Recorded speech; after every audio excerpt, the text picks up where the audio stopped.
My name's Chris Warrens, and today we're talking about one of the most misunderstood Daytonas in the entire Rolex lineup, the Daytona 126509. This is the white gold Daytona on Oyster, and on paper it sounds simple. In reality, this watch lives in a very interesting space because it's not loud, it's not obvious, and it's definitely not for everyone. But for the right collector, this is one of the most compelling modern Rolexes made.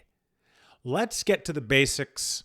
Let's get that out of the way first. The 126509 is a 40 millimeter white gold Daytona powered by Rolex's in-house caliber 4131, which is the updated movement introduced with the current generation of 126 Daytonas. You get a 72-hour power reserve, a vertical clutch, a column wheel, basically everything you want in a modern chronograph, wrapped in one of the most proven cases ever designed.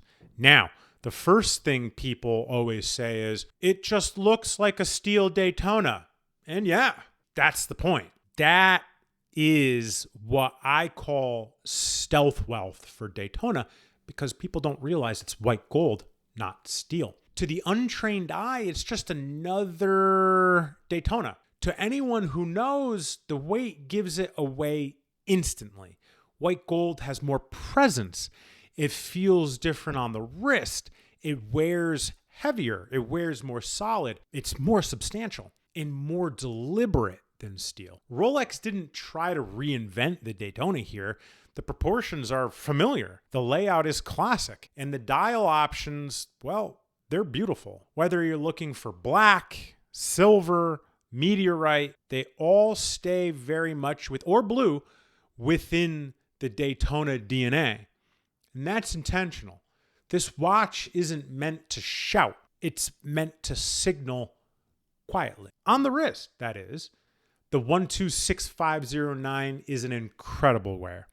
Despite being precious metal, white gold, it doesn't feel fragile. You can daily this watch if you want. The Oyster bracelet balances the weight beautifully, and the overall fit is exactly what you expect from a modern Daytona. Slim, sporty, and controlled. Now, let's talk about who this watch is actually for, because that's where the confusion usually comes in. This is not a first Daytona. This is not a hype piece, and it's definitely not for someone who wants attention. 126509 is for the collector who already understands the Daytona, already owns a steel Daytona maybe, and wants something elevated without being overly flashy, like yellow gold or rose gold. It's for someone who appreciates precious metal but doesn't want yellow gold announcing itself has arrived in the room. This is a watch for executives, long-term collectors, and people who buy watches for themselves, not just for validation. Now let's address the price, because that matters. Retail on a Rolex 126509 sits around $50,000 depending on configuration. On the secondary market, you're typically looking at anywhere between 50 and 65-ish, with certain dial variations commanding a bit more, like a meteorite dial in particular can push well beyond that range depending on when you buy and the condition. And here's the interesting part. Compared to the steel Daytonas trading at a massive premium, the 126509 often represents better relative value. You're getting precious metal, the same movement, and arguably a more refined ownership experience without chasing hype prices. From a value retention standpoint, the white gold Daytona historically performs really well. They don't spike like steel during hype cycles, but they also don't crash. They're stable. They're resilient. They tend to age very gracefully in the market. This is exactly why we see serious collectors quietly moving into pieces like this while everyone else fights over steel. And if you're looking for one, this is a watch where condition, dial configuration, really play a huge piece into the price point. It's also why we're selective with the Daytona references we source and list on our store. With precious metal Daytonas, the details separate a good buy from a great one. And here's the bottom line.